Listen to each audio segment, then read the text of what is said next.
Student, welcome back to your own channel Sardar Rupani, exclusive channel for IPSC board students. हाँ, आप मेरे rising stars of remember I remember poem को clear करिए। तो चलिए, ये एक बहुत ही टचिंग, सेंटिमेंटल और रिफ्लेक्टिव वर्ड्स है बाय थॉमस वुड। हाँ, थॉमस वुड एक ब्रिटिश ऑथर, ह्यूमरिस्ट और प्ले राइटर थे और इन्होंने बहुत सारी ऐसी मैगजीन्स, न्यूज़पेपर्स के लिए एडिटिंग का भी काम किया। और इस पोएम को आप जब सुनेंगे तो आपको अपना बचपन याद आ जाएगा। आपसे पूछूंगा कि क्या आपने अपने उस बचपन की फोटोग्राफ को देखा है जिसमें आप अपने मदर की गोद में हैं, आप किसी झूले में झूल रहे हैं, आप कहीं पार्टी या सेलिब्रेट कर रहे हैं। वो फोटो बचपन का आपने देखा होगा तो वो आपको बहुत खुशी दे रहा होगा। आप अपने उस बचपन के ड्रेस में जिसमें आप खेल रहे होंगे मट्टी में, वो यादें, वो दिन आपको बहुत प्यारे लग रहे होंगे। तो वो वही याद, वही प्यार, वही रिफ्लेक्शन, वही नॉस्टैल्जिया है इस पोम में। तो आइए समझते हैं आई रिमेंबर मतलब मुझे याद है, मुझे याद है। आइए देखते हैं कि क्या है इस पोम का अंदर का एक एक लाइन का वर्स। तो I remember the house where I was born. तो थॉमस वुड ये पोम अपने ऊपर कर रहे हैं और उन्हें अपनी बचपन का घर याद आ रहा है जहां वह पैदा हुए थे। तो इसीलिए ये एक नॉस्टैल्जिक पोएम है, याद दिला रही है उसके बचपन का वो घर, वो सीन जहां पर वो पैदा हुए थे और वहां की क्या यादें हैं। The little window where the sun came peeping in at the morn. आप इमेज भी देख पाएंगे। तो मॉर्निंग में सूरज ऐसा लगता था मानो कि कमरे से अंदर झांक रहा है। आप इमेज में भी देख पाएंगे और उसे ये सीन याद आ रहा होता है बचपन का। क्यों? क्योंकि सन की, नेचर की एक एबिलिटी है क्या कि टाइम पर ही आना और टाइम पर ही जाना। तो इसी लाइन को उन्होंने इस तरीके से बताया है, he never came a Wink too soon. या ही कौन है? सन को ही कह रहे हैं वो, ठीक है। ही रिप्रेजेंट्स हियर सन। तो सन एक विंक मतलब पलक झपकना। तो एक पलक झपकने जितना भी लेट नहीं आता था। It was always punctual in setting in early morning rising of the sun and nor brought too long day. और न तो कभी क्या होता था, दिन बहुत लंबा घिसता था। तो setting of the sun and rising of the sun was always in time. तो ये नेचर की देखिए पहचान है। But now I often wish the night had borne my breath away. ये बहुत कॉन्ट्रास्टिंग लाइन है। कहां बचपन में वो सन को देखिए, कहां वो हैप्पीनेस की बात कर रहा था, कहां वो ब्राइटनेस, पॉजिटिविटी की बात कर रहा था, और इसी में ही कॉन्ट्रास्ट आ गया। कॉन्ट्रास्ट ये आ रहा है कि अब उसे, क्योंकि वो अब वो बच्चा नहीं है, अब थॉमस वुड एक ग्रोन अप मैन है, एडल्ट है, तो उसे महसूस होता है कि जो रातें हैं वो मेरी ब्रेथ ले जाए। सो ही इज नाउ होपलेस। आज वो ना उम्मीद है अपनी लाइफ से, अर्थात वो खुश नहीं है अपनी जिंदगी से, क्योंकि वो बड़े होने पर एक जो जिम्मेदारियां हैं, जो प्रेशर्स हैं, टेंशन्स हैं, उसकी वजह से वो खुश नहीं है। इसीलिए वो रात के लिए क्या कहता है, अंधकार के लिए, नेगेटिविटी के लिए क्या कहता है, काश यह रात, ये इसका नेगेटिव थॉट्स है, काश क्या हो, रात की तरह क्या हो जाए, मैं भी चला जाऊं। I often wish the night had borne my breath away. मतलब रात में ही मैं क्या करूं, समाप्त हो जाऊं, मेरी जिंदगी खत्म हो जाए। आई remember the roses red and the white. अब फिर से वापस आता है, कॉन्ट्रास्ट करता है। उसे roses, colourful roses, specially red and white roses उसे याद आ रहे होते हैं बचपन के। क्यों? वाइब्रेंट कलर्स क्या करते हैं, हमारी आंखों को अट्रैक्ट करते हैं। ये रोज नेचर ऑफ हमारे पास आसपास में नेचर में पाए जा रहे हैं, तो वो हमें हमेशा क्या करते हैं, हमें अट्रैक्ट करते थे। और कुछ रोज और भी कुछ फ्लावर्स हैं, दी वॉयलेट्स एंड द लिलियक कप्स।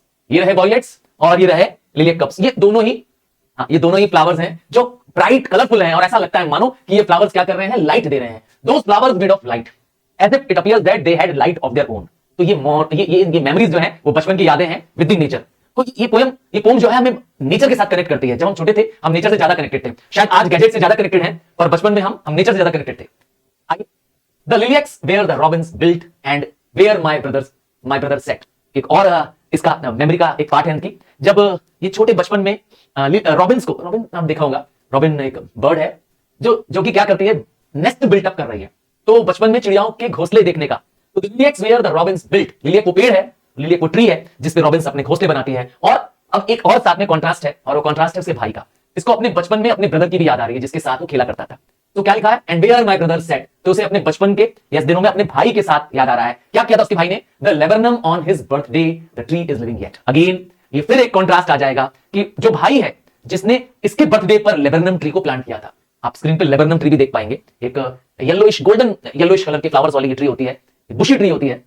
तो ये ट्री इसके बर्थडे में प्लांट की गई थी। A tree was planted on his brothers birthday and the tree is living. देखिए आगे ट्री इज लिविंग, तो कॉन्ट्रास्ट ये है, शायद वो ब्रदर अब नहीं रहा, क्योंकि ट्रीज की लाइफ बहुत लॉन्ग होती है। Nature again is there. तो नेचर से कितना वो इन्फ्लुएंस रहे अपने चाइल्डहुड से, ये बता रहा है। I remember where I used to swing. अब उसे बचपन के वो झूले याद आ रहे हैं। मैंने जरूर कहा कि आप भी अगर बचपन में झूले होंगे झूला, तो वो जो स्विंग में झूलने के जो मजे हैं, है ना, जिसमें हमारे बाल उड़ रहे होते हैं, बहुत मजा आ रहा होता है। इमेजिन करके देखिए वो सीन। तो उसे याद आता है बचपन के वो खेल याद आते हैं, बचपन के वो स्विंग्स में झूलना याद आता है। और क्या करता है, इसी स्विंग के साथ जुड़ी एक और याद है कि and the thought the air must rush as fresh to the swallows on the wing. तो उसे स्विंग में जो झूलने में, स्विंग के झूला झूलने में जो उसे एयर की ब्रेथ मिल रही है, वो जो उसे सांसें मिल रही है, जो हवा उससे मिल रही है, वो उसे उतनी ही फ्रेश एयर मिलती है जितनी कि स्वॉलोज की मिलती है जब वो बहुत हाइट्स में उड़ती हैं। स्वॉलोज एक टाइप की बर्ड्स होती है ना, तो वो विंग्स में बहुत ऊंची ऊंची उड़ान उड़ती है, तो इसीलिए he felt that fresh air. वो स्विंग्स का झूलने का मजा ही कुछ और है। तो उसे बर्ड्स के फ्लाइट से कंपेयर करता है, जैसा कि हाई एल्टीट्यूड्स में बर्ड्स फ्लाई करती हैं एयर्स में, वैसा वो महसूस करता है जब वो स्विंग्स में रहता है, झूले में रहता है। बट फिर कॉन्ट्रास्ट है, चाइल्डहुड का कॉन्ट्रास्ट विद द एडल्टहुड के साथ है। क्या कॉन्ट्रास्ट है? My spirit flew in the feathers then. तो उस समय जब वो छोटा था, उसकी स्पिरिट्स भी, अर्थात वो मन से क्या कर रहा था, उन्हीं के साथ, बर्ड्स के साथ उड़ रहा था।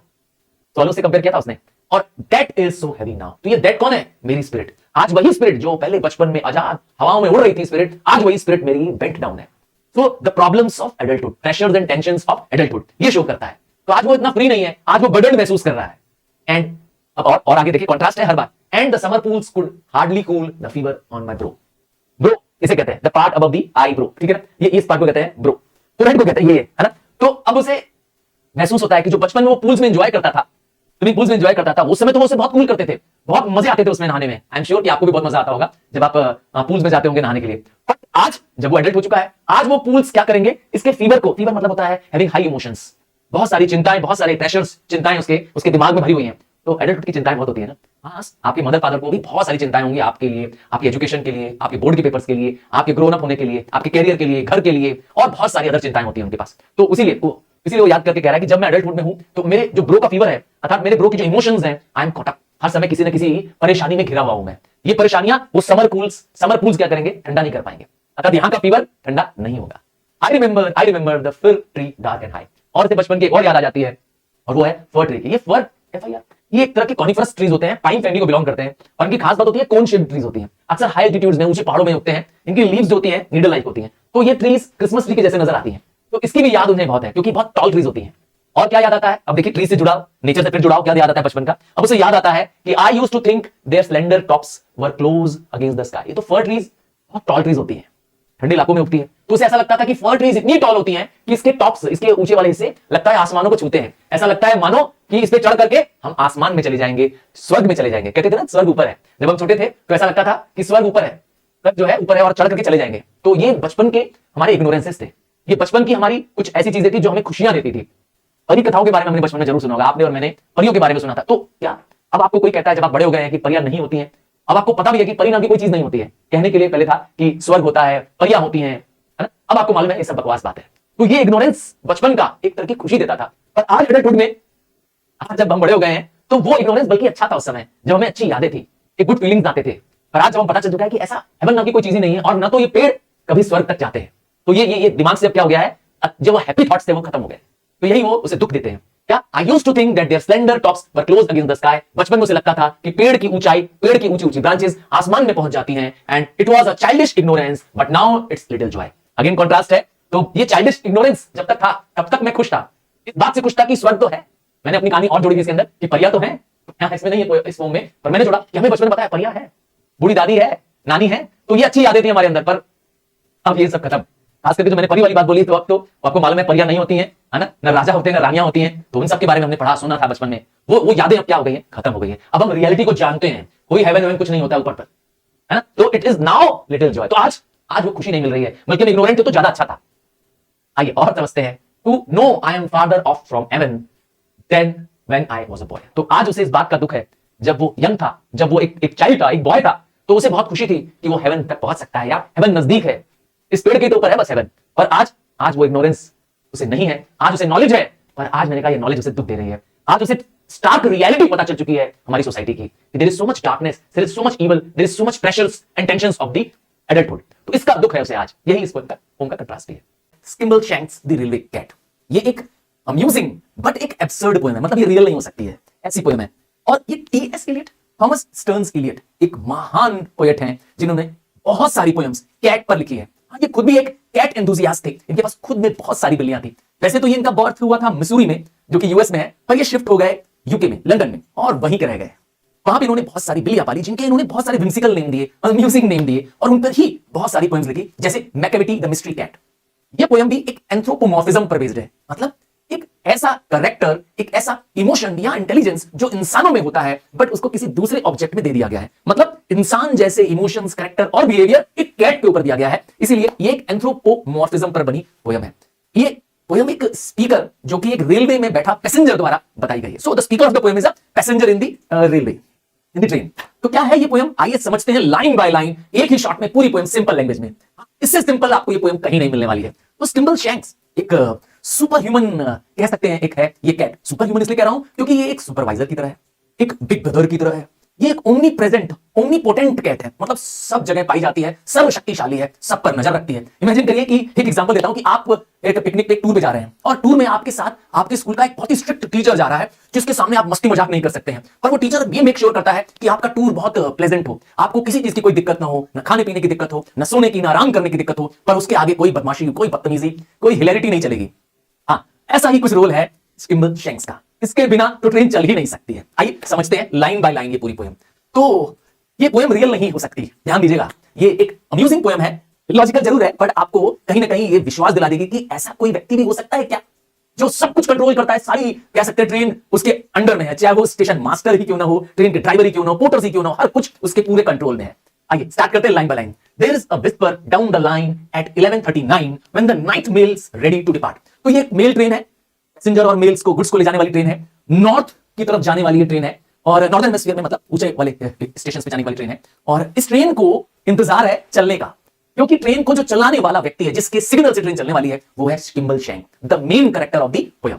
तो स्किम्बलशैंक्स मौजूद नहीं है और सब लोग बातें कर रहे हैं, चाहे वो कोई भी हो, चाहे वो पोर्टर हो, चाहे वो स्टेशन मास्टर की डॉटर हो, चाहे पैसेंजर्स हो, कि कहां गया ये स्किम्बलशैंक।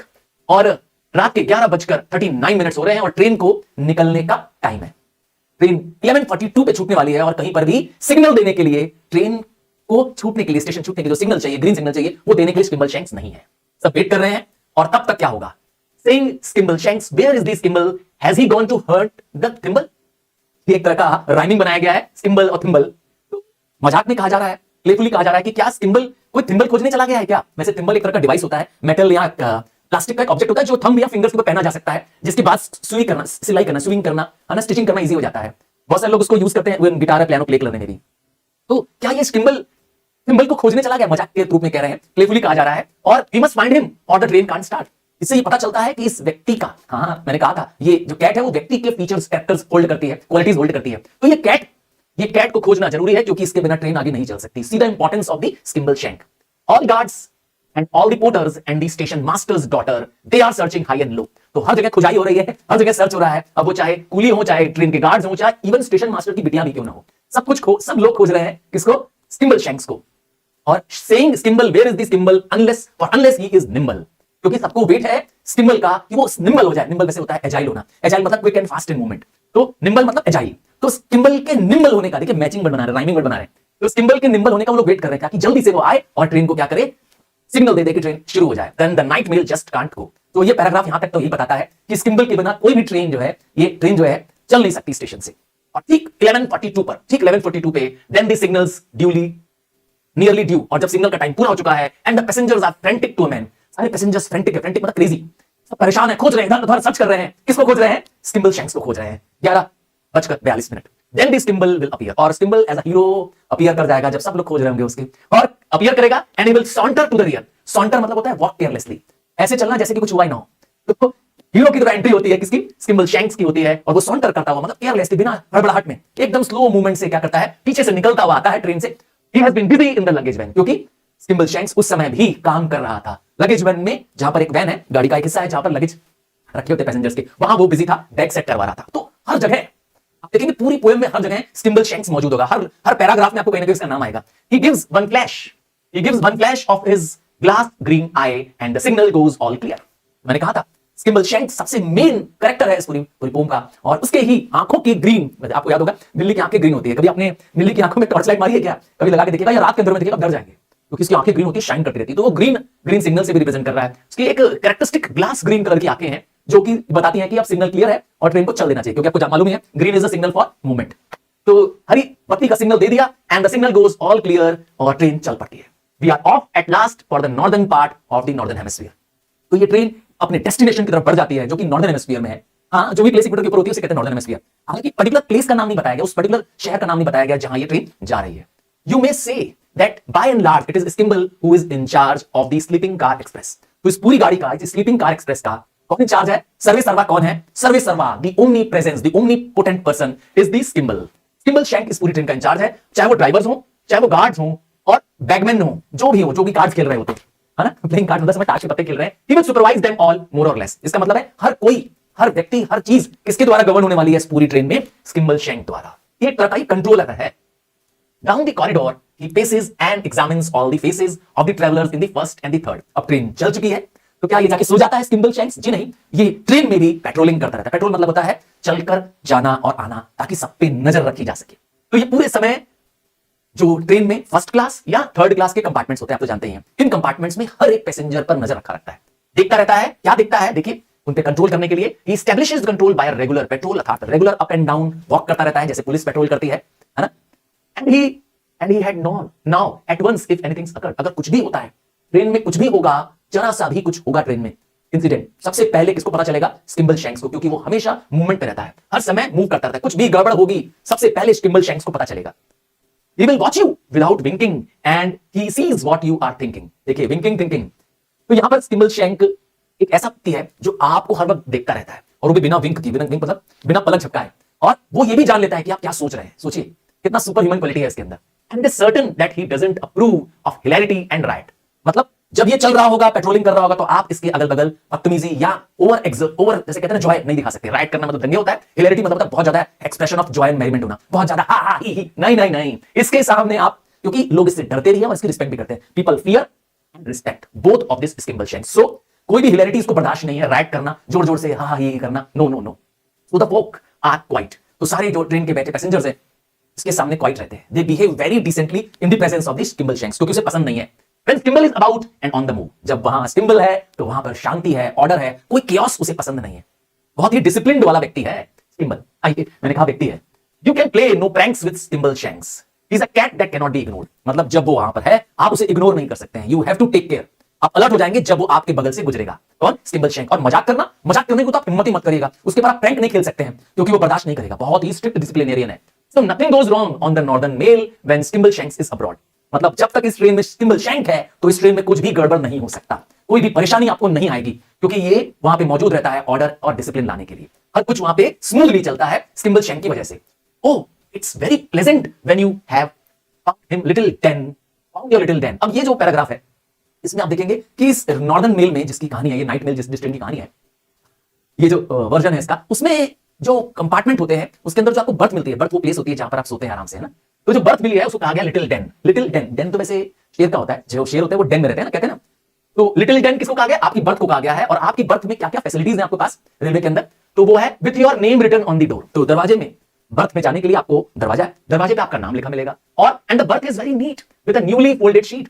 तो आपकी बर्थ पर एक साफ सुथरी शीट लगी होगी, क्लीन शीट लगी होगी, and there is not a speck of the dust on the floor, और धूल का एक कण भी उस फ्लोर में नहीं होगा, इतनी साफ सफाई रखता है। And there is every sort of light, you can make it dark or bright. और क्या फैसिलिटी है? ये जो बर्थ है आपका, जो आपकी जिस प्लेस में आप रेलवे में जा रहे हैं, उस प्लेस में, उस बर्थ में लाइट के ऑन ऑफ की फैसिलिटी, आप चाहे तो आप अंधेरा कर सकते हैं, चाहे तो लाइट जला सकते हैं। और क्या फैसिलिटी है? There is a handle that you can turn to make a breeze, आप एक हैंडल की मदद से विंडो को खोल सकते हैं ताकि ब्रीज, ताकि हवा बाहर से अंदर आ सके, या बंद भी कर सकते हैं। और क्या कर सकते हैं? There is a funny little basin, और एक छोटा सा बेसिन भी है आपकी बर्थ के पास में, and you are supposed to wash your face in, जहां आप चाहे तो मुंह भी धो सकते हैं। हमारी रेलवेज में ऐसा नहीं है, है ना, हमारे बर्थ में तो नहीं है कम से कम। हाँ, वंदे भारत में अगर आप गए होंगे तो आपको लगेगा ये तो बहुत सारा कुछ हमारी वंदे भारत से मिलता जुलता है, कि बर्थ नीट एंड क्लीन होते हैं, क्या कहते हैं। हालांकि स्लीपिंग वाली अभी वंदे भारत नहीं आई है, पर जो भी वंदे भारत है वो नीट एंड क्लीन है। And a crank to shut the window if you sneeze, अगर आपको छींक आ रही है तो आपके पास एक क्रैंक भी है। क्रैंक एक तरह का कुंडा टाइप का होता है, जिससे आप विंडो खोल सकते हैं, बंद कर सकते हैं, ठीक है ना। तो बहुत सारी फैसिलिटीज वाला ये बर्थ है। ये प्लेस दी ट्रेन बहुत कह सकते हैं साफ सुथरी, नीट क्लीन, ढेर सारी फैसिलिटीज के साथ है। और ये सब कुछ कौन मेक श्योर करता है कि पैसेंजर्स को मिले? वो है Skimble shank. Whole soul incharge है, टेक केयर है, सुपरवाइजर है, कंट्रोलर है इन सारी एक्टिविटीज का। Then the guard looks in politely and will ask you very brightly. तो यहां पर अब और लोग जो रेल में काम कर रहे हैं, देखिए उनमें गार्ड है। Do you like your morning tea weak or strong? तो गार्ड ही पूछता है स्किम्बल शैंक से कि आपको चाय कैसी चाहिए। मैंने कहा था इस पूरी पोम का जो स्पीकर है वो one of the passengers of the train है, ठीक है। तो वो जो गार्ड है वो पूछता है स्किम्बल शैंक से कि आपको चाय कैसी चाहिए, वीक या strong. But Skimble's just behind him and was ready to remind him, for Skimble won't let anything go wrong. तो स्किम्बल इतना केयरिंग है, इतना बिग ब्रदर टाइप है कि जब वो है वहां पर तो वो सबका ध्यान रखता है। किसी को क्या चाहिए, क्या उसकी पसंद है, ना पसंद है, ये सब कुछ का टेक केयर करता है खुद स्किम्बल शैंक्स। वो देखता है कि क्वालिटी मेंटेन होनी चाहिए, service is the aim that he wants to deliver, best service होनी चाहिए। अपने पैसेंजर्स के साथ तो इंटरेक्ट करता है, उसके स्टाफ इंटरेक्ट करते हैं तो उन सब पे नजर रखता है। जब पैसेंजर से लोग बात कर रहे होते हैं रेलवे के स्टाफ, तो उन सब पर उसकी नजर होती है। तो ओवरसीइंग की एबिलिटी है, लोगों को बेटर सर्विस देने की उसकी एबिलिटी है। And when you creep into your cosy berth and pull up the counterpane, counterpane एक तरह की रजाई होती है, क्विल्ट बोलते हैं ना, क्विल्ट बेड स्प्रेड है ना, उसे कहते हैं रजाई। तो जब आप क्या करेंगे, अपनी बर्थ में होंगे, जहां पे आप कोसी सी बर्थ में होंगे, एकदम सॉफ्ट कंफर्टेबल सी बर्थ होगी, और अपनी रजाई अपने ऊपर ओढ़ लेंगे, you ought to reflect that it's very nice. इसका मतलब है इस रेल में जर्नी करने का मजा ही कुछ और होगा, क्योंकि यहां सारी चीज व्यवस्थित है, सारी चीज स्मूथली एंड वेल प्लान्ड है, और सारे लोग किसके कंट्रोल में है, एक व्यक्ति के कंट्रोल में है, वो है Skimbleshanks. To know what you won't be bothered by mice, और स्किम्बलशैंक्स ये भी केयर करता है कि आपको माइस परेशान न कर सके। आपके बर्थ में इतनी क्लीननेस है, नीटनेस है, और माइस आप तो जानते हैं माइस परेशान न कर सके। You can leave all that to railway cat, the cat to the railway train. तो ये कैट कौन है, स्किम्बलशैंक है, जो आपको माइस की प्रॉब्लम है, बिल्ली है तो चूहे की समस्या तो दूर कर ही देगी। चलो, मैंने कहा था ना सुपर ह्यूमन क्वालिटीज है इस स्किम्बलशैंक के पास। और क्या खास बात है, in the watches of the night he is always fresh and bright. तो जब रात हो चुकी होती है, ये जाग रहा होता है। Skimbleshank is alert, is vigilant and is on the patrol. आप सो रहे होते हैं पर ये जाग रहा होता है Skimbleshank. Every now and then he has a cup of tea, और जागने के लिए क्या करता रहता है, चाय पीता रहता है। इसे चाय पसंद है, तो चाय के साथ क्या लेता है, and with perhaps a drop of Scotch while he is keeping on the watch. तो अलर्ट रहने के लिए, हालांकि मैंने कहा ये भी एक तरह का अम्यूजिंग पन है कि वो स्कॉच का एक ड्रॉप, स्कॉच एक तरह की विस्की होती है, बहुत महंगी शराब होती है स्कॉच, उसका एक ड्रॉप डाल देता है अपने चाय में और अपने टी के कप में, और हर थोड़ी देर में चाय पीता रहता है और जगा रहता है। और फिर मैंने कहा ना, पेट्रोलिंग करता रहता है, हर समय उसकी हर चीज पे नजर है, हर चीज पे उसकी नजरें पड़ी हुई हैं, only stopping here and there to catch a fly. और अगर वो रुकता है पेट्रोलिंग के दौरान, तो सिर्फ किसको पकड़ने के लिए, फ्ली को पकड़ने के लिए। ये फ्ली क्या होता है, एक तरह का इंसेक्ट होता है जो लोगों का खून चूसता है, तो ये फ्ली को बस पकड़ता है। ये भी मैंने कहा एक तरह का कह सकते हैं रेलवे में न्यूसेंस हो सकता है, पर वो मेक श्योर करता है कि कोई भी न्यूसेंस, कोई भी परेशानी रेलवे में पैसेंजर्स को ना हो। क्वालिटी ऑफ सर्विस पे बहुत ध्यान देता है, नीटनेस पे बहुत ध्यान देता है। और देखिए, you are fast asleep at the Crewe, ये प्लेस का नाम है, and so you never knew. तो एक स्टेशन आया और आप सोए हुए थे, जैसे आपको हमेशा भी होता है, जब तक हमारा स्टेशन नहीं आता हम अपने बर्थ पे सोए रहते हैं आराम से। पर क्या रेलवे के और जो इंचार्ज है, ऑफिसर से, वो सो रहे होते हैं? क्या ये स्किम्बलशैंक सो रहा है? जी नहीं। तो वो स्क्रू पे जगह रहता है, and that he was walking up and down at the station. और स्टेशन पे उतर करके यहाँ स्टेशन पे भी वो क्या करता रहता है, वॉकिंग अप एंड डाउन करता रहता है। ट्रेन के अंदर तो करता है ये स्किम्बलशैंक, स्क्रू नाम के स्टेशन पे भी रुकता है जहां पे ट्रेन रुकी है। You are sleeping all the while he was busy at Carlisle. तो एक और स्टेशन आया, ये सारे शहर के नाम है, स्टेशन के नाम है इंग्लैंड, क्योंकि ये सारी पोएम जो है वो इंग्लैंड की है। तो कार्लेसली में भी रुकता है वो, और वहां पर भी क्या करता है, he greets the station master with elation. वहां स्टेशन मास्टर को कैसे हो, समझ गया ना, इलेशन मतलब होता है बहुत खुशी में किसी का स्वागत करना, वेलकम करना, with Joy, with lot of Joy. वहां पे स्टेशन मास्टर को वो जॉय से ग्रीट करता है। और दो प्लेस हो गई, तीसरी place, when you saw him at Dumfries, ये भी एक शहर का नाम है, where he speaks to the police. Dumfries में से कौन मिलते हैं, पुलिस। देखो, ऐसा लग रहा है कि जैसे एक रेलवे का अधिकारी है जो अलग अलग स्टेशन पे उतरता है और लोगों से बात करता है, ऑफिशियल से बात करता है, कहीं स्टेशन मास्टर से बात कर रहा है, कहीं पुलिस वालों से बात कर रहा है। डम्फ्राइज में वो पुलिस वालों से बात कर रहा है, and if there is anything they ought to know about, तो वो पुलिस वालों से बात करता है कि क्या कुछ जानकारी उन्हें चाहिए क्या, मतलब पुलिस वालों को भी अगर कोई जानकारी चाहिए तो किससे मांगते हैं, स्किम्बलशैंक से, क्योंकि वही इस पूरी ट्रेन का होल सोल इंचार्ज है। When you get to the Gallowgate, ये भी एक शहर का नाम है, चौथा शहर हो गया, फोर्थ सिटी हो गया, there you do not have to wait, for Skimbleshanks will help you to get out. और अगर आप गैलो गेट पे उतरना चाहते हैं, बहुत सारा रश है एंट्री करने के लिए, यहां उतरने के लोगों के लिए, तो ये मेक श्योर करता है कि आपको बहुत सेफली और स्मूथली उतार दे, आपको वेट नहीं करना पड़ेगा। ट्रेन से उतरने के लिए धक्का मुक्की नहीं करनी पड़ेगी, क्योंकि स्किम्बलशैंक आपको ट्रेन से स्मूथली उतार देगा, आपको परेशान हुए बिना। He will give you a wave of his long brown tail. देखा, यहां पर देखिए इंसान होता तो क्या पूंछ होती क्या उसके पास। मैंने कहा ना, कहीं आप कंफ्यूज हो जाएंगे कि कहीं इंसान की बात कर रहा है कि कहीं बिल्ली की बात कर रहा है, देख रहे हैं ना। तो यहां पर ये जो स्किम्बलशैंक है वो अपनी पूंछ हिलाता है, ब्राउन रंग की इसकी पूंछ हिलाता है, किसको, जब आप ट्रेन से उतर जाते हैं। और क्या बोलता है, ध्यान से सुनिएगा, which says I will see you again. और ऐसा लगता है कि वो क्या करता है, लोगों को अपनी, हम लोग तो हाय बाय करते हैं लोगों को, ये अपनी पूंछ दिखाता है और लोगों को कहता है कि फिर मिलेंगे। You will meet him without pale on the midnight mail. और अगर सच में आप दोबारा कभी मिडनाइट मेल में जाएंगे तो आपको जरूर कौन मिलने वाला है, the cat of the railway train, that is Skimbleshank night mail. हाँ, आप और मैं आजकल सोशल मीडिया पर रहते हैं और जब चाहे तब अपने फ्रेंड से, अपने रिलेटिव से कम्युनिकेशन कर लेते हैं, बातचीत कर लेते हैं, न्यूज पढ़ना चाहते हैं, न्यूज पढ़ लेते हैं, कोई इंफॉर्मेशन गैदर करना चाहते हैं, झट में कुछ ही पल में हम कर लेते हैं, ऑल थैंक्स टू इंटरनेट। पर इमेजिन करिए वो सिचुएशन जब दुनिया में इंटरनेट नहीं था, मोबाइल फोन्स नहीं थे, टेलीफोन नहीं थे, तो लोगों को सिर्फ चिट्ठियां ही, हाँ मेल मतलब चिट्ठी, पोस्ट, अब वो चिट्ठियां ही एक दूसरे को कम्युनिकेट करने का साधन होती थी। लोग मैसेजेस चिट्ठियों के थ्रू, चाहे वो कैसे भी मैसेज हो, चाहे वो लव मैसेज हो, चाहे कॉन्डोलेंस के मैसेज हो, चाहे जॉब के लेटर्स हो, सब चिट्ठियों के थ्रू, रिटर्न लेटर्स के थ्रू करते थे। हाँ, आज मैं और आप इसको नहीं यूज कर रहे हैं, क्योंकि आज हम मॉडर्न जमाने में रह रहे हैं और हमें उससे आसान और इजी तरीका मिल गया है, और वो है तरीका हमारा व्हाट्सएप, सोशल मीडिया प्लेटफॉर्म, जिससे हम जब चाहे तब कम्युनिकेट कर सकते हैं। तो ये पोएम एक नॉस्टैल्जिक पोएम है। ये पोएम बताती है कि किस तरह से एक ट्रेन अलग अलग लैंडस्केप से होते हुए, सीनिक ब्यूटी से होते हुए जाती है, और इंसान के इमोशंस को कैरी करती है चिट्ठियों के द्वारा, और लोग भी वेट करते हैं इन चिट्ठियों का, क्योंकि चिट्ठियों में कई सारे इमोशंस छुपे हुए हैं और लोग चिट्ठियों के साथ साथ न्यूज एंड अदर इंफॉर्मेशन के लिए भी ट्रेन का वेट करते हैं। तो यही डिस्क्रिप्शन है इस नाइट मेल में। एक बहुत ही कह सकते हैं ऐसी पोयम जो लोगों को टच करती हुई है, इंसान के ह्यूमन इमोशंस को टच करती हुई पोयम है the night mail by W.H. Auden. 1935 में लिखी गई थी ये पोयम, और तब से ये पोयम जो है ह्यूमन इमोशंस को शो करती है, कैसे ये नेचर और सीनिक ब्यूटी को कनेक्ट करती है, कैसे रूरल और अर्बन को कनेक्ट करती है। ये इससे एक बहुत ही अच्छा उदाहरण है इस पोयम में। आइए स्टार्ट करते हैं, एक एक लाइन समझेंगे इसकी। This is the night mail crossing the border. तो ये नाइट मेल एक ट्रेन है जो चिट्ठियां ले जाती है। ये रात को निकलती है लंदन से और पहुंचना होता है उसे स्कॉटलैंड में।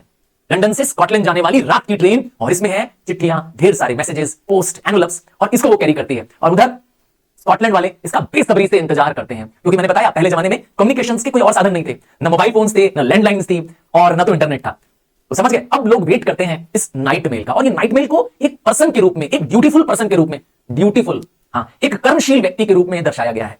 जैसे कि मानो एक व्यक्ति है जो अपनी ड्यूटी को एकदम ड्यूटी की तरह परफॉर्म करता है, टाइम पे ही अपने पूरे काम पूरे करता है। तो this is the night mail crossing the border. तो यहां पर जो पोएट है W.H. ऑडेन, वो नाइट मेल जो कि ट्रेन है उसको बता रहा है किस तरीके से वो देश के बॉर्डर को क्रॉस करते हुए, अर्थात एक कंट्री से दूसरी कंट्री, मतलब लंदन से वो जा रही है स्कॉटलैंड की तरफ, bringing the cheque and the postal order. जो ये येलो में लिखी लाइंस हैं, डार्क बोल्ड किए हुए वर्ड्स हैं, ये बुकिश पोम की लाइंस हैं। ठीक, तो ये जो नाइट मेल है, ये नाइट मेल बहुत सारे मेल्स कैरी करती है, चिट्ठियां कैरी करती है, जिसमें चेक होते हैं, पोस्टल ऑर्डर्स होते हैं, जिससे ये पता चलता है कि ये कॉमर्स और बिजनेस वर्ल्ड से जुड़े ढेर सारे क्या करती है, इंपॉर्टेंस के काम करती है। और क्या करती है, लेटर्स ले जाती है ये पोयम, लेटर्स ले आती है ये train for the rich and letters for the poor. अर्थात ये ट्रेन किसी के साथ भेदभाव नहीं करती है, ये मेल सबके लेटर्स ले जाती है, चाहे अमीर हो चाहे गरीब हो। और the shop at the corner and the girl next door, ये ट्रेन उनके भी मेल्स ले जाती है जो बिजनेस लेटर भेज रहे हैं। शॉप एक बिजनेस से रिलेटेड है तो कॉमर्स के लेटर भी ले जाती है, तो पर्सनल लेटर भी ले जाती है, किसी इंडिविजुअल के भी लेटर्स को ले जाती है। Pulling up at detox a study climb, तो ट्रेन को जब स्कॉटलैंड की तरफ बढ़ना होता है, रास्ते में डिटॉक नाम का एक प्लेस आती है जो कि एक अपहिल प्लेस है। अपहिल मतलब समझ गए ना, एक ऊंची चढ़ाई वाली जगह है, और वहां पे ट्रेन को क्या करना पड़ता है, काफी स्ट्रगल करना पड़ता है, काफी मेहनत करनी पड़ती है इस इंजन को। याद रखिएगा ये स्टीम इंजन है वाली ट्रेन, समझ गए ना, जिससे धुआं निकलता था पहले जमाने की, वैसी ट्रेन है ये। तो ये जो ट्रेन है इसे बहुत मेहनत करनी पड़ती है डिटॉक नाम के स्टेशन को क्रॉस करने के लिए। अब जब वहां पहुंचती है तो वहां जो ग्रेडियंट है, ग्रेडियंट मतलब होता है ढलान, slope, the slope against her but she on time. तो ये ट्रेन एक ब्यूटीफुल पर्सन की तरह है, मैंने बताया था, एक ब्यूटीफुल वुमेन की तरह है। क्यों? क्योंकि शी से रिप्रेजेंट किया जा रहा है। एक औरत है जो कि कर्मशील औरत है, मेहनती औरत है, और अपने काम को पूरी ईमानदारी के साथ समय में पूरा करती है।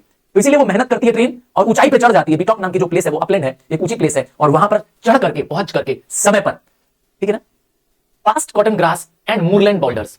ट्रेन को कई सारे प्लेसेस से, सीनिक ब्यूटी से गुजरना पड़ता है। रास्ते में पड़ते हैं ये कॉटन ग्रास। कॉटन ग्रास एक तरह का फ्लावरिंग प्लांट होता है, कोई ग्रास नहीं है, और बस कॉटन नाम इसलिए क्योंकि ऊपर कॉटन की स्वैब जैसा शेप होता है, ऊपर से सफेद रंग के लगेगा कि कॉटन उगी हुई है। और मूरलैंड्स को भी, मतलब फ्लावरिंग वाले प्लेस में जहां पर फ्लावर्स उगे हैं, और जहां पे मूरलैंड है मतलब एक तरह का बंजर भूमि जहां पे सिर्फ ग्रासेस है, तो इन सब जगहों से सीनिक ब्यूटी को क्रॉस करते हुए ये ट्रेन जाती है। Shovelling white steam over her shoulder, और जब ये ट्रेन मूव कर रही होती है तो ऐसा लगता है कि मानो अपने कंधे के ऊपर से क्या कर रही है, शॉवलिंग करना मतलब थ्रो अप करना। क्या थ्रो करती है? स्टीम निकालती है। तो स्टीम ऐसा लगता है मानो कि वो कोई अपना क्या कर रही है, व्हाइट कलर का वेस्ट क्या कर रही है, थ्रो अप कर रही है। Snorting noisily as she pass, यहां पे फिर से को एक पर्सन की तरह कंपेयर किया गया है, क्योंकि जैसे लोग स्नॉट करते हैं, स्नॉट जानते हैं ना, खराटे मारना, कुछ लोगों की आदत होती है ना, तो ऐसा लगता है कि जो ट्रेन की आवाज है, ये जो आवाज है वो स्नॉटिंग की आवाज है।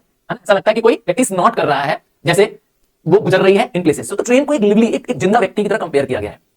Silent miles of the wind bent grasses, train तो खुद शोर कर रही है, पर जहां से वो गुजर रही है वहां पर हल्की सी हवा चल रही है और ग्रासेस उसमें बेंट हो जा रही है, पर चारों तरफ एक अजीब सी शांति है। आवाज है तो सिर्फ ट्रेन के स्नॉटिंग की। तो एक तरह का कॉन्ट्रास्ट है, ट्रेन शोर मचा रही है पर जहां से वो गुजर रही है वहां पे एकदम शांति है। The birds turn their head as she approaches. अब देखिए बर्ड्स नेचर को रिप्रेजेंट कर रहे हैं, तो वहां पर नेचर क्या कर रहा है, लगता है इसका इंतजार कर रहा था। तो बर्ड्स भी क्या करने लगती हैं, इसको, इसकी तरफ निहारने लगती हैं। दे टर्न देयर फेसेस मतलब दे वेट फॉर इट, वो ट्रेन के आने का वेट कर रही होती हैं। Stares from the bushes as her blank faced coaches. और ये बर्ड्स क्या करती हैं, ये बर्ड्स देखती हैं, ध्यान देती हैं इस ट्रेन को जो कि इमोशनलेस है, क्योंकि इसके कोचेस कैसे दिखाई देते हैं, ब्लैंक फेस्ड। एक ऐसा व्यक्ति जिसके अंदर कोई इमोशन नहीं है। कोई हंसी का चीज सुनाओ तो भी मुंह बना हुआ है, तो इसे कहेंगे इमोशनलेस। तो ये ट्रेन एक इमोशनलेस पर्सन की तरह है और बस सिर्फ अपना काम जानती है, एक फॉर्मल अपनी ड्यूटी जानती है, ऐसा कर रही है। और बर्ड्स उसे ऐसा करते हुए देख रही हैं, बर्ड्स उसको स्टेयर कर रही हैं, ध्यान से देख रही हैं। और क्या हो रहा है, वहां पर मौजूद कुछ और क्रिएचर्स हैं जहां से ट्रेन गुजर रही है, वहां पर शीप डॉग्स हैं, शीप डॉग्स ऐसे कुत्ते होते हैं जो शीप की केयर करते हैं, जो लोग शीप पालते हैं ना, उनकी केयर करने वाले डॉग्स होते हैं, शीप डॉग्स होते हैं, वफादार कुत्ते होते हैं। Can not turn her course, मतलब शीप डॉग को मालूम है कि ये ट्रेन रोज अपने इसी रास्ते से गुजरती है। द डॉग्स आर अवेयर कि इसी रास्ते से ट्रेन को रोज गुजरना है, मतलब इसकी ये रेगुलर ड्यूटी है, तो इसलिए वो लोग अफेक्टेड नहीं होते हैं, मतलब they are not touched, they are not moved. जबकि इससे पहले मैंने बताया था बर्ड्स स्टेयर करने लगती हैं, पर डॉग्स कैजुअल हैं। और क्या करते हैं, दे स्लंबर, ये डॉग्स क्या कर रहे होते हैं, सो रहे होते हैं on with the pause across. पॉ मतलब जानते हैं डॉग्स के जो पंजे हैं, उस पंजों के बल पर क्या कर रहे होते हैं, डॉग्स सो रहे होते हैं, because they know this is the time when the train crosses. तो ट्रेन की जो स्नॉटिंग की आवाज भी आ रही है, उससे भी वो क्या करती है, उसकी स्लीप डिस्टर्ब नहीं होती है। मतलब ये जानते हैं कि ये रूटीन नेचर है ट्रेन का, एवरीडे इस तरह से रात को आना, नाइट में लेना, रात को जाती है। In the farm she passes, no one wakes. और जब ये ट्रेन लोगों के फार्म से गुजरती है, लोगों के खेतों से गुजरती है, तब क्या होता है, कोई उठता नहीं है, क्योंकि लोगों को भी वहां पे पता है कि ये ट्रेन रोज की आदत है। और क्या होता है, but a jug in the bedroom gently shakes. आपको तो पता ही है, जब ट्रेन आती है तो बहुत हैवी होती है ट्रेन, और स्पीड भी बहुत होती है उससे, तो वहां जहां से ट्रेन गुजरती है वहां पे जानते हैं ना, ग्राउंड थोड़ा सा शिवर करता है, तो इसीलिए बेडरूम में जो जग रखा होता है वो थोड़ा सा शेक करता रहता है, जिससे लोगों को पता तो चल जाता है कि ट्रेन आ रही है, but they are not affected, उनकी नींद नहीं खुलती है। Dawn freshens the climb is done, और सुबह होते होते, अर्ली मॉर्निंग होते होते ट्रेन अपने क्लाइंब को पूरा कर लेती है। याद है ना, बीटॉक की तरफ वो क्लाइंब कर रही थी, तो बीटॉक जो कि एक स्कॉटलैंड का एक इंपॉर्टेंट स्टेशन है, वहां पर वो क्लाइंब कर जाती है, तब सुबह होते होते, तो बाय अर्ली मॉर्निंग ट्रेन वहां रीच कर जाती है। अब ट्रेन को भी रुकना नहीं है, अभी ट्रेन को और आगे बढ़ना है।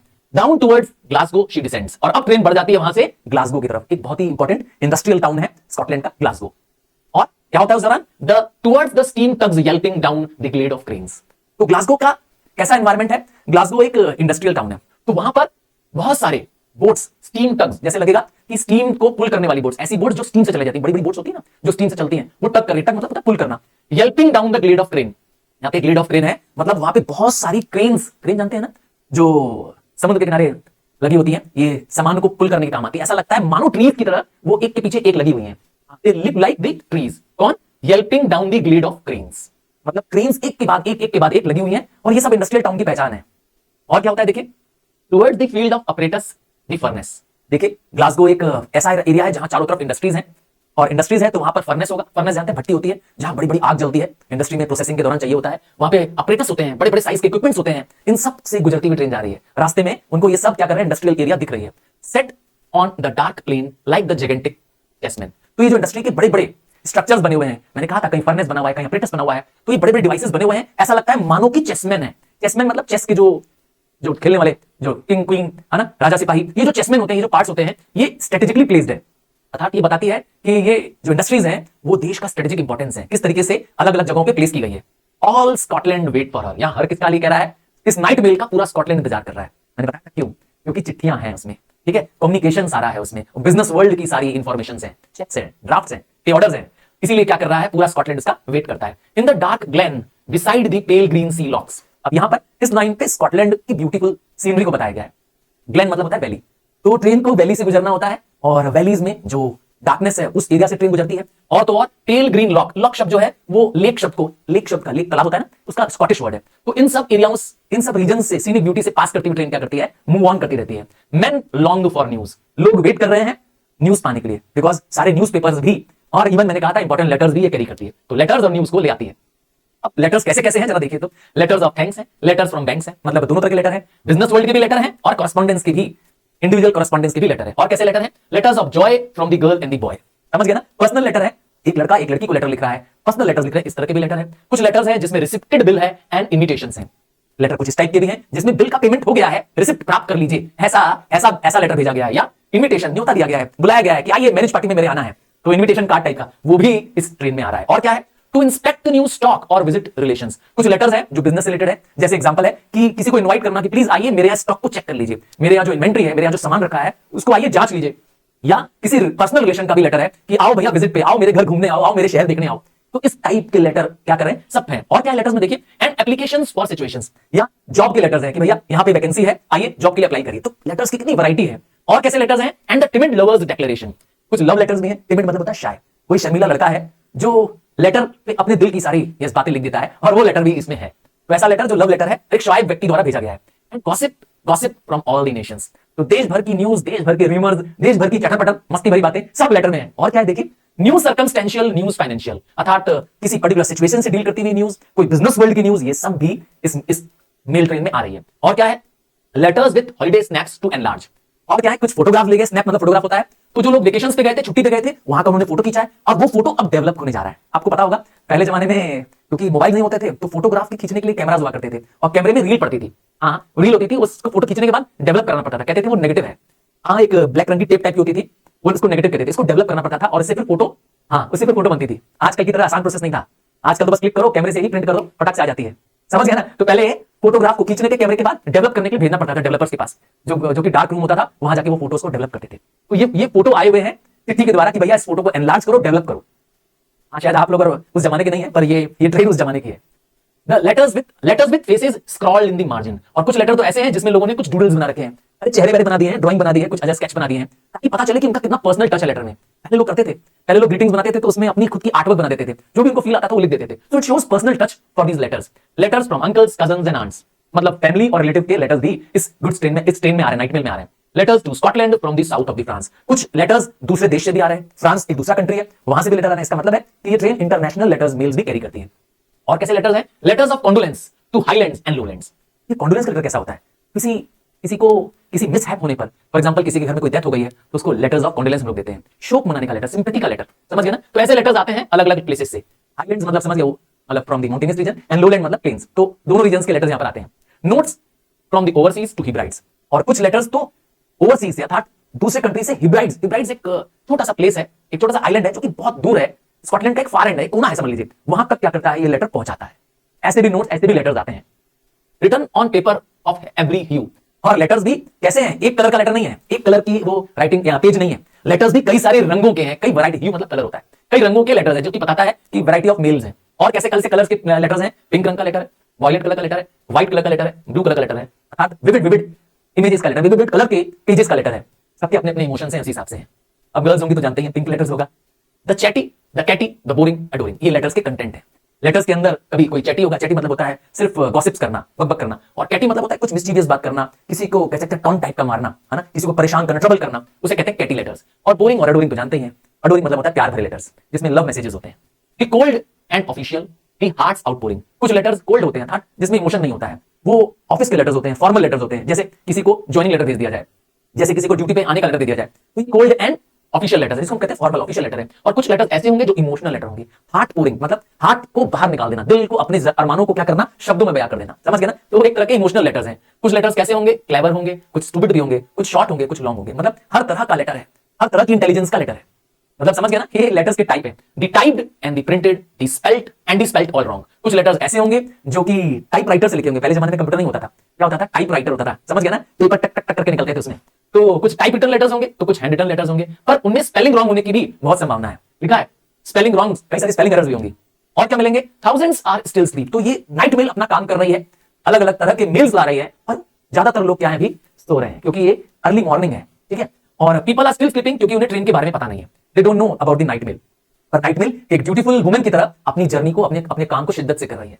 ड्रीमिंग ऑफ टेरिफाइंग मॉन्स्टर्स, तो जो सो रहे हैं, हाँ बात कर रहे हैं स्कॉटलैंड के लोगों की, जो सो रहे हैं वो या तो कोई डरावना सपना देख रहे हैं, और या तो कुछ friendly tea besides the band at Cranston and Crawford's, ये एक पॉपुलर प्लेसेस है वहां पर, जहां पे लोग जाके इकट्ठा होते हैं और बैठ के साथ में दोस्तों के चाय पीते हैं। या तो इनके सपने देख रहे हैं, या तो डरावना सपना है, और या तो दोस्तों के साथ बिताए अच्छे पल हैं, इनके सपने लोग देख रहे हैं, क्योंकि वो जो सो रहे हैं स्कॉटलैंड के लोग। एंड और क्या हो रहा है? Asleep in the working Glasgow, asleep in the well at Edinburgh, ये शहर के नाम है, स्कॉटलैंड के बड़े शहर हैं जहां पे लोग क्या कर रहे हैं? सोए हुए हैं। ये इंडस्ट्रियल टाउन है उनका, पर वहां के लोग अभी सोए हुए हैं। एक और प्लेस है जिससे ट्रेन गुजरती है, ये नाइट मेल गुजरती है, asleep in the granite Aberdeen. Aberdeen भी एक शहर का नाम है जो कि ग्रेनाइट के लिए पहचाना जाता है, वहां की बिल्डिंग्स ग्रेनाइट की बनी हुई है। ऑब्वियस बात है, ग्रेनाइट एक कीमती पत्थर होता है, बहुत स्मूथ पॉलिश्ड पत्थर होता है, हार्ड पत्थर होता है, वन ऑफ द कह सकते हैं सबसे हार्ड पत्थरों में से, बहुत शाइनिंग मारने वाला पत्थर होता है। आपके किचन में जो प्लेटफॉर्म बना हुआ है, देखिएगा, चेक करिएगा, आपके किचन का प्लेटफॉर्म जिसमें मम्मी किचन में खाना बनाती है ना, उस प्लेटफॉर्म को देखिए ग्रेनाइट का होगा। तो याद दिला रहे थे ग्रेनाइट को। तो ग्रेनाइट की बिल्डिंग्स है वहां पर जहां पे लोग सोए हुए हैं, बड़े बड़े टाउन्स हैं। तो ट्रेन अलग अलग रीजन से गुजर रही थी, अभी इससे पहले रूरल एरिया से गुजर रही थी, अब वो इंडस्ट्रियल टाउन से गुजर रही है। दे कंटिन्यू द ड्रीम, पर यहां पे लोग सोए हुए हैं। And shall wake soon and long for letters, पर जब ये लोग उठेंगे तो वेट करेंगे अपनी चिट्ठियों का। क्यों? हाँ, पोम का एंड बहुत टचिंग है, इसलिए मिस मत करिएगा, ध्यान से सुनिएगा। तो लोग वेट करते हैं कि अब उनके लेटर्स आने हैं। जैसे ही उठते हैं, जब तक सोए थे, पर जागते हैं तो उनको अपने प्रियजनों का, अपने लोगों का लेटर्स का वेट होता है। मैंने कहा था पहले जमाने में लेटर्स ही एक साधन थे एक दूसरे से कम्युनिकेशन करने का। So and none will hear the postman knock, तो वो पोस्टमैन की नॉकिंग का, दरवाजे में खटखट का सिर्फ वेट करते रहते हैं। दे होप कि आज मेरे घर डाकिया आएगा, मुझे चिट्ठी दे जाएगा। Every day they hope for it. Without a quickening of a heart. और जो पोस्टमैन की जो नॉकिंग की आवाज होती है वो उनके अंदर एक जोश पैदा कर देती है। मतलब सिर्फ पोस्टमैन का आना, वहां पर उनके घरों तक आना, इसी से उनके हार्ट्स क्या होते हैं, एक्साइटेड हो जाते हैं कि अरे कौन सी न्यूज आई होगी, कैसा लेटर में लिखा होगा, क्या होगा लेटर में। तो इसका लोग बेसब्री से इंतजार करते हैं। मैंने कहा आजकल ये सब इमोशंस हमारे खत्म हो गए हैं, क्योंकि फट से मैसेज आता है, एक सेकंड पढ़ते हैं, फट से जवाब दे देते हैं दूसरे को। कुछ भी अब इमोशंस का कहते हैं एक्साइटमेंट नहीं रह गया है। तो पहले चिट्ठियां आती थी, लोग वेट करते थे, चिट्ठी खोलते थे, पढ़ते थे, फिर जवाब लिखते थे, फिर चिट्ठी भेजते थे। सब कुछ पेन पेपर से होता था, पेपर के द्वारा सब भेज रहे होते थे। आजकल तो मैंने कहा खत्म हो गया है। तो the sound of the postman, बताया ना, पोस्टमैन के आने से लोगों के अंदर एक्साइटमेंट बढ़ जाती थी, लोग उम्मीद से भरे होते थे कि क्या होगा लेटर में। और बहुत इंपॉर्टेंट ये लास्ट पोम की लाइन है, और who can bear to feel himself forgotten. तो ये जो W.H. ऑडेन है ये कहना चाहते हैं इस पोम के एंड में कि हम कोई, मैं और आप सब कुछ भूल नहीं जाना चाहते हैं, नहीं चाहते हैं कि लोग मुझे भूलें, मुझे हमेशा लोग याद रखें। और कैसे याद रखेंगे, हमसे कम्युनिकेट कर, हमें लेटर्स भेजकर, अपने इमोशंस बताकर, अपनी फीलिंग्स हमारे साथ शेयर करके। और ऐसा हम भी औरों के साथ करना चाहते हैं। तो this world lives in world of communication. हमारी दुनिया प्यार से, शेयरिंग से, कम्युनिकेशन से चलती है, और इसीलिए कोई भी एक दूसरे को नहीं चाहता है कि कोई हमें भूले। मैं आपको की यादों में हमेशा बसा रहा हूं, ये मैं भी चाहता हूं। डॉक्टर्स जनरल एंट्री फॉर अगस्त 6, 1945, ये बता दीजिए। तो चलिए इसी पोएम को आज डिटेल में समझेंगे। बस एक चीज कहूंगा कि ये एक हार्ट रेंडिंग पोएम है, आपके दिल को छू जाएगी, आपको गूज़बम्स आ जाएंगे जब मैं इस पोएम को डिटेल में बताऊंगा। तो चलिए स्टार्ट करते हैं। ये पोएम के पोएट है विक्रम सेठ। एक्चुअली में ये ओरिजिनली एक डॉक्टर द्वारा, एक जापानीज डॉक्टर द्वारा, जो सर्वाइवर ऑफ द इस एटॉमिक एक्सप्लोजन था, उसके द्वारा लिखी गई ये पोएम है। और क्योंकि इसको इंडियन वर्जन में कन्वर्ट किया गया है, तो डॉक्टर्स जर्नल, मतलब जर्नल क्या होता है, एक written record of what you have done. आप जो डे टू डे लाइफ में कर रहे हैं उसको लिख दीजिए डिवाइस, बस उसे जर्नल कहते हैं। फिर डॉक्टर द्वारा रिकॉर्ड किया गया है, जो कि सर्वाइवर थे इस 6 अगस्त 1945 के एक्सप्लोजन के। इस दिन अमेरिका ने जापान के एक शहर हिरोशिमा पर न्यूक्लियर एक्सप्लोजन किया था। यह दुनिया का पहला एटॉमिक एक्सप्लोजन था, और उससे निकले थर्मल रेडिएशन से जो तबाही हुई, जो लाइफ का लॉस हुआ, ऐसा कभी भी हिस्ट्री में नहीं हुआ था। तो क्या था इस पूरे पोम का मैसेज, ये आपको बताना है। ये पोम एंटी वॉर है, ये disasters of the nuclear weapons हमें बताना चाहती है। अर्थात ये बताना चाहती है कि humanity is at a loss if there is a disaster caused by nuclear explosion. So it is not the people who are naked, it is the destroyer, it is the moral nakedness of the people who have thrown this nuclear weapon. तो चलिए समझते हैं क्या है इस poem में। तो the morning stretched काम ब्यूटीफुल एंड वार्म। तो एक डॉक्टर जो कि मॉर्निंग में उठे और उठ करके मॉर्निंग में जैसे आप और हम अपने बाहें फैलाते हैं, रात को नींद अच्छी आई, और डॉक्टर इस स्ट्रेच्ड काम बाहर खिड़की से देख रहे हैं अपने, और देख रहे हैं कि दिन जो सुबह निकली हुई है वो एक काम मॉर्निंग है, ब्यूटीफुल मॉर्निंग है, और सन की लाइट हल्की सी दिखाई दे रही है, महसूस हो रही है उसे। वो अभी हाफ क्लैड है, हाफ क्लैड मतलब आधे कपड़े पहने हुए हैं, क्योंकि जैसे नाइट गाउन्स में या लोग जब बेड से उठते हैं तो अक्सर वो पूरे कपड़े, यस हम लोग पूरे क्लॉथ्स में नहीं होते हैं, जैसे कि इस डॉक्टर के केस में भी था। स्प्रॉलिंग मतलब होता है स्प्रेड, हाफ क्लैड मतलब half cloth. I gazed out at the form. Doctor बाहर देख रहे थे, खिड़की से बाहर देख रहे थे अपने घर की। गेज मतलब होता है look of the shimmering leaves and the shadows. Shimmering मतलब होता है धूप की रोशनी में जो चमकती हुई पत्तियां होती हैं उसे देख रहे थे, तो शाइनिंग कह सकते हैं।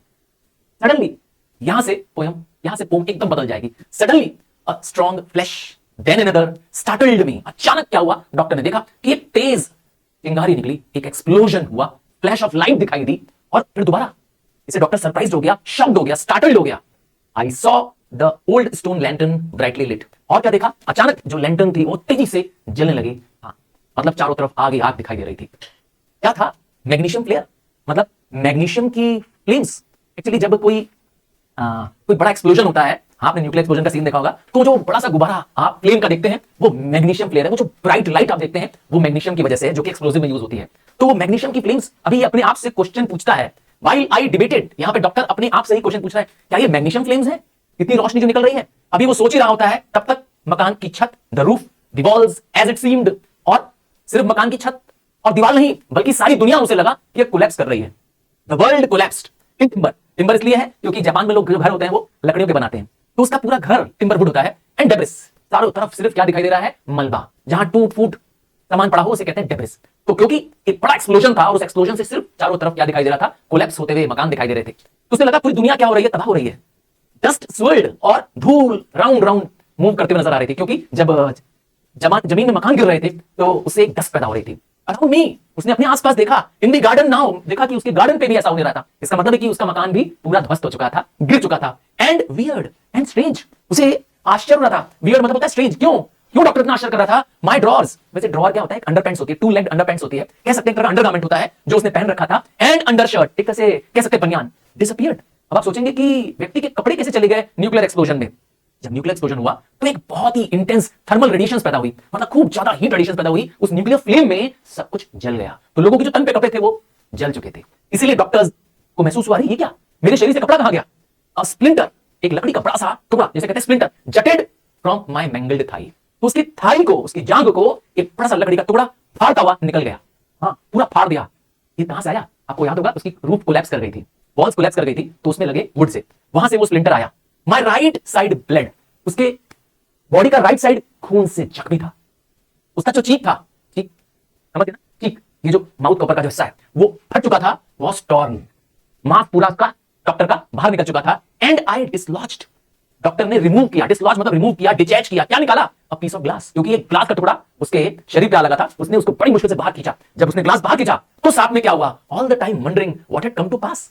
अभी डॉक्टर समझ ही नहीं पा रहा है कि आखिर हुआ क्या, कहां से ये सुबह जो खूबसूरत नजारा था वो तबाही में कैसे परिवर्तित हो गया। तो doctor is still shock, surprised है कि ये क्या हुआ, अचानक पल में सब कुछ खत्म। आगे अभी उसे अपनी वाइफ की याद आएगी, वेयर वाज माय वाइफ।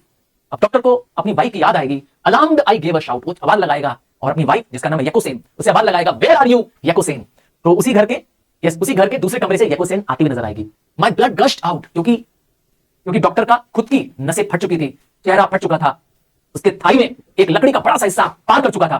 तो अब डॉक्टर खून से सना हुआ था, द आर्टरी इन माय नेक, और डॉक्टर को महसूस हो रहा था कि जो गर्दन में जाने वाली एक ब्लड वेसल है वो फट चुकी है, क्योंकि उससे भी क्या हो गया था, वो भी ब्लड वेसल क्या हो गई, कट चुकी थी, और वहां से तेजी से खून गश करता हुआ तेजी से बह रहा था। Scared for my life, doctor खुद डर गया कि मेरी जान खतरे में है, डॉक्टर खुद डरा हुआ है। And I cried out panic stricken, फिर भी डॉक्टर ने आवाज लगाई, क्योंकि उसे अपनी वाइफ का आवाज लगाना था। फिर से अपनी वाइफ को लगाया यकोसेन का, देखो क्या होगा। पेल मतलब डरी हुई है, ब्लड स्टेन खून से सनी हुई है, फ्राइटेंड है। वैसे पेल मतलब कलर चला भी जाना, जैसे कहते हैं रंग उतर जाना, डर के मारे ऐसा होता है। यकोसेन इमर्ज्ड, और उसकी वाइफ यकोसेन वहां दिखाई देती है उसे, होल्डिंग हर एल्बो। क्या की है? अपने एल्बो को ऐसे पकड़ के आई दूसरे हाथ से, एल्बो जानते हैं ये वाली हड्डी है ना, इस हाथ को, एल्बो को अपने हाथ में ले आई उठा करके, इसका मतलब है कि उसका एल्बो भी टूट चुका था। We will be fine I urged. तो यहां डॉक्टर का करेज, यहां डॉक्टर हिम्मत दिखा रहे हैं और कह रहे हैं कि हम लोग ठीक हो जाएंगे, let's get out quickly, stumbling to the street. और वो दोनों हस्बैंड और वाइफ स्ट्रीट्स में आ जाते हैं, क्योंकि मकान अब टूट फूट रहा था, तहस नहस हो रहा था, और दोनों मकान से बाहर निकलते हैं। और वी फेल, अचानक वो क्या करते हैं, वो दोनों गिरते हैं। क्यों? क्योंकि tripped by something at our feet, कुछ उनकी पैर पर आ जाता है, वो स्टंबल कर जाते हैं, किसी चीज से टकराते हैं दोनों जन, हस्बैंड वाइफ, और थोड़ा सा लुढ़कते हैं। क्यों? क्योंकि कुछ उनके पैर के नीचे आ गया था। तो डॉक्टर ने गैस्प किया, मतलब थोड़ा सा सरप्राइज हुआ। Doctor was shocked. क्यों? डॉक्टर क्यों शॉक था? When I saw it was a head, तो जो उसके पैर में आया था वो कोई हेड था। हाँ, डॉक्टर का पैर एक खोपड़ी से टकरा चुका था, ये खोपड़ी एक डेड मैन की थी। Excuse me, he was dead.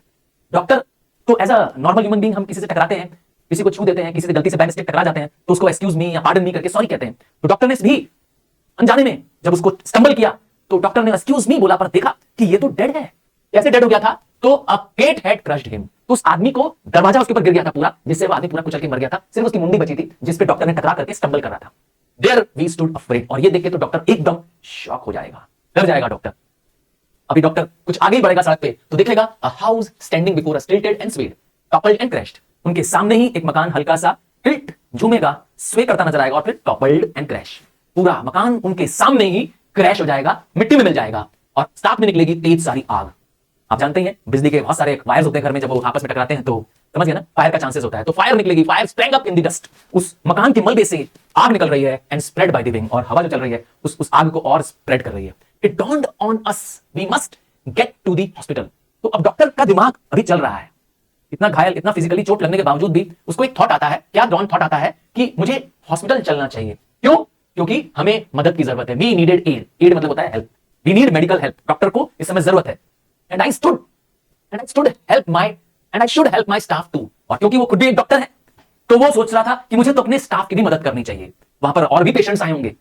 दो this made sense to me then I wonder how I could, और डॉक्टर ये भी सोच रहा है कि मैं कैसे मदद करूंगा, मैं तो खुद ही मदद लेने वाला हूं, मैं खुद ही घायल हूं। तो इस तरीके से डॉक्टर मेंटली हेल्प के लिए तैयार है, पर वो फिजिकली समझता है कि ये पॉसिबल नहीं होगा, क्योंकि इसे खुद मेडिकल हेल्प की जरूरत है। माय लेग्स गेव अवे, आप समझ गए हैं, गेव अवे मतलब होता है कि पैरों ने आगे चलने से मना कर दिया, कि अब हम आगे नहीं बढ़ेंगे। क्यों? क्योंकि थाई पर एक स्प्लिंटर जट करता हुआ पार चला गया है, फाड़ता हुआ थाई को। Yes, I set down on the ground, अब क्योंकि वो आगे चल नहीं पा रहा है तो डॉक्टर वहीं ग्राउंड पे बैठ जाता है, सड़क पर बैठ जाता है। थर्स्ट सीज्ड मी, उसे प्यास लगती है, उसे बेइंतहा प्यास लगती है, but no water could be found, सड़क पर पीने के लिए कहीं पानी नहीं है। माई ब्रेथ वॉज शॉर्ट, और उसकी सांसें भी फूल रही हैं, उसे महसूस हो रहा है कि उसकी सांस उधड़ रही है। He was feeling short of breath, but bit by bit my strength seem to revive, पर क्योंकि वो नीचे बैठ गया था तो धीरे धीरे वो नॉर्मल हुआ, ब्रेथ वापस आ गई, उसकी सांसें वापस नॉर्मल हुई। And I got up at length, और फिर से डॉक्टर खड़ा हुआ, जो इंडिकेट करता है कि डॉक्टर वॉज ब्रेव। अब I was still naked, doctor अभी भी नेकेड था क्योंकि थर्मल रेडिएशन से उसके शरीर के कपड़े जल चुके थे। But I felt no shame, no शर्म क्यों नहीं आ रही डॉक्टर को कि मैं कपड़े के बिना हूं। This thought disturbed me somewhat till I came upon a soldier, तो रास्ते में उसे कौन मिला, एक सिपाही मिला जो कि साइलेंट खड़ा था। Who gave me the towel around his neck to me, उस सोल्जर ने एक नेक पर टॉवल पहना हुआ था, ऑब्वियस होगा कि उसकी नेक ब्लीड कर रही होगी, उस खून को रोकने के लिए उसने वो टॉवल पहना होगा नेक पर, वो टॉवल उतार करके डॉक्टर को दे देता है क्योंकि डॉक्टर नेकेड था, उसके ड्रॉर्स जल चुके थे। My legs stiff with dried blood rebelled, और अब डॉक्टर के पैर का खून जम गया था, चिपक गया था, और अब पैरों ने चलने से एकदम मना कर दिया था कि अब मैं आगे नहीं बढ़ूंगा। आई सेड टू याकोसेन, और डॉक्टर ने अपनी वाइफ याकोसेन को आवाज लगाया, she must go on ahead, कि तुम याकोसेन आगे बढ़ो, तुम आगे बढ़ो। He did not wish to, याकोसेन आगे नहीं जाना चाहती थी क्योंकि उसका हस्बैंड वहां पर घायल है। But in our distress what choice had we, तो इस डिस्ट्रेस में, इस होपलेसनेस में, इस तकलीफ के माहौल में क्या चॉइस थी, दोनों ही मर जाते अगर दोनों रुक जाते। तो याकोसेन समझदारी करती हैं और वहां से चली जाती हैं डॉक्टर के कहने पर। अब डॉक्टर अकेला है। A dreadful loneliness came over to me when she had gone, तो उसे एक डरावना सा अकेलापन महसूस हुआ, क्योंकि अभी तो उसकी वाइफ उसके साथ थी, पर वो जा चुकी है और वो एक अकेला महसूस करता है, वो डरता है, वो डर रहा होता है। My mind ran at high speed, my body crept behind, तो डॉक्टर का दिमाग तो चल रहा था, he was mentally alert, but physically उसकी बॉडी चलने लायक नहीं थी क्योंकि उसके जांग में, उसके थाई में एक स्प्लिंटर जा चुका था, और वैसे भी बॉडीली राइट साइड वो हर्ट हो चुका था। आई सॉ, अब क्या देखता है डॉक्टर, देखिए, आई saw the shadowy forms of people, देखा कि कुछ परछाई जैसा दिखाई दे रहा है, लगता है बहुत सारे शेडोज चल रहे हैं, देखा लोगों को शेडो के रूप में देख रहा है डॉक्टर। सम वर घोस्ट, कुछ तो लोग भूत दिख रहे थे, कुछ पीपल भूत जैसे डरावने दिख रहे थे, कुछ स्केयर्सक्रो दिख रहे थे। स्केयर्सक्रो तो जानते हैं खेतों में होते हैं ना, जो कौवों को भगाने के लिए होते हैं, है? एक तरह का, है ना, कौवों को भगाने के लिए किसान लगाते हैं, तो उस तरीके से सूखे हुए लग रहे थे। कुछ लोग घोस्ट के जैसे, कुछ लोग स्केयर्सक्रो के जैसे, पतले दुबले जले हुए ऐसे लोग, वो ऑल वर वर्डलेस डम्ब। और ये सारे लोग कैसे थे, एब्सोल्यूट साइलेंस, डम लोग थे। Arms stretched straight out, shoulder to dangling hands, सबके हाथ कैसे थे, डैंगल करते हुए, डैंगल मतलब होता है झूल रहे थे, मानो उसमें जान ना हो। Their hands were dangling like hanging, समझ गया ना क्या सिचुएशन है। They are all suffered by the nuclear reactions. It took some time for me to understand, तो डॉक्टर को कुछ समय लगा कि अरे ये सारे लोग जो जा रहे हैं, they are all hurt, they are all injured, and the friction on their burns caused so much pain, तो उनके चलने से जो वो जल चुके हैं, they are all burned, सब जल चुके हैं because of the thermal radiations, और उसकी वजह से उनके बर्न्स की फ्रिक्शन होने से, आपस में रगड़ खाने से, जब वो चल रहे हैं तो बॉडी के अलग अलग पार्ट्स रब कर रहे हैं, लेग ग्राउंड से रब कर रहा है, तो उससे क्या हो रहा है, बहुत पेन हो रहा है उन लोगों को। They feared to chafe flesh, chafe मतलब होता है रब अगेंस्ट ईच अदर, अब flesh being rubbed by the another body, तो जैसे लगता है दोनों के बीच में रगड़ पैदा हो रही है अगेंस्ट द फ्लैश, और ऊपर का जो मांस है, ऊपर के जो बॉडी का हिस्सा है, वो क्या कर रहा है, उखड़ रहा है, उधड़ रहा है, क्योंकि सब जल चुका है, उनकी बॉडी जली हुई है, और ये सब जले हुए लोग हैं, इनके शरीर पे कपड़े नहीं है, और ये एक मार्च, एक तरह से कहें एक साथ मार्च पास करते हुए लगता है, जाते हुए नजर आ रहे हैं, मानो कि कोई शेडो नजर आ रहा है। Those who could, और जो लोग क्या कर सकते थे, those जो लोग चल सकते थे, shuffled in a blank parade towards the hospital, और ऐसा लग रहा था कि ये सारे लोग क्या कर रहे हैं, चलने लायक हैं, अगर मूव करने लायक हैं, तो ये सब मूव करते हुए सिर्फ और सिर्फ बिना बोले परेड की तरह, ब्लैंक परेड, परेड होती है तो उसमें आवाज आती है टर्न लेफ्ट टर्न, पर यहां पर एक ब्लैंक परेड है क्योंकि सब एक के पीछे एक फॉलो करते हुए जा रहे हैं, और सबको जाना कहां है, हॉस्पिटल। आई सॉ डिसमेड, और यह देखकर उसे बहुत दुख होता है, वो होपलेस हो जाता है जब वो देखता है कि एक औरत and a child stand in my path, जिस रास्ते से वो गुजर रहा है डॉक्टर, वहां पर एक औरत है और एक बच्चा भी है, और दोनों ही नेकेड हैं क्योंकि थर्मल रेडिएशन से उनके भी शरीर जल चुके हैं, शरीर के साथ उनके शरीर पे जो कपड़े थे वो सब जल चुके हैं। Had they come back from the bath, देखिए क्वेश्चन मार्क है, उसे ऐसा देख के लगता है मानो they have returned after a bath, लगता है नहा करके निकले हैं, और आप जानते हैं वो आग में नहा करके निकले हैं। कौन, वो औरत और वो बच्चा, तो दोनों के शरीर पे कपड़े नहीं है। आई टर्न्ड माय गेज, तो डॉक्टर ने इस औरत और बच्चे से अपनी नजर घुमा ली ताकि इसे ये डरावना सीन न देखना पड़े, ये दर्द भरा सीन न देखना पड़े, पर डॉक्टर गलत था। But at a loss, doctor को फायदा नहीं मिलने वाला था। क्यों फायदा नहीं मिलने वाला था? That she stood stand thus till I came across a naked man, क्योंकि जैसे ही डॉक्टर ने अपनी नजरें घुमाई, सोचा अब किसी और को नहीं देखूंगा, पर वहां देखा तो एक नेकेड मैन था। And now the thought arose that some strange thing had stripped us of our clothes, उसे ऐसा लगता है कि कुछ बड़ी अजीब बात हुई है आज, सबके कपड़े स्ट्रिप हो गए हैं। स्ट्रिप मतलब होता है किसी ने सबके कपड़े उतार दिए हैं। मैंने बताया कि न्यूक्लियर एक्सप्लोजन से जो थर्मल रेडिएशंस पैदा होती है, जो हीट रेडिएशंस निकलती है, उससे सारा शरीर जल जाता है और शरीर में मौजूद कपड़े भी सब जल जाते हैं और इसी वजह से उसे सारे लोग नेकेड दिखाई दे रहे हैं क्योंकि उनके तन के कपड़े जल चुके हैं। The face of an old woman on the ground. अब क्या दिखता है कि एक ओल्ड वुमन है जो जिसका फेस ग्राउंड की तरफ was marred with suffering. She was suffering, she was bearing the pain, वो old woman, but she made no sound. पर उस दर्द में भी उसके मुंह से आवाज नहीं आ रही थी। डॉक्टर ने महसूस किया कि सब तरफ सिर्फ एक ही चीज है, वो है silence. Silence was common to us all. अस इसलिए कह रहा है, अपने आप को भी इसलिए जोड़ रहा है क्योंकि वो भी कुछ नहीं बोल रहा था। अभी तक जितने लोगों को उन्होंने देखा, सब लोग सिर्फ सह रहे थे। they were peacefully, silently bearing the all pain. I heard no cries of anguish. किसी के रोने की, किसी के पेन में क्राई करने की, और न तो किसी एक सिंगल वर्ड की उसे आवाज सुनाई दी। It was silence and silence and silence. तो ये पोयम एक एंटी वॉर पोयम है और मैं यकीन के साथ कह सकता हूं, अगर आप ये पोयम अगर हेडफोन लगा के सुने होंगे तो आपके रोंगटे खड़े हो गए, गूज़बम्प्स आ गए होंगे इस डरावने दृश्य को देखते हुए। और ये पोयम यकीन दिलाती है कि इंसानियत अभी बाकी है।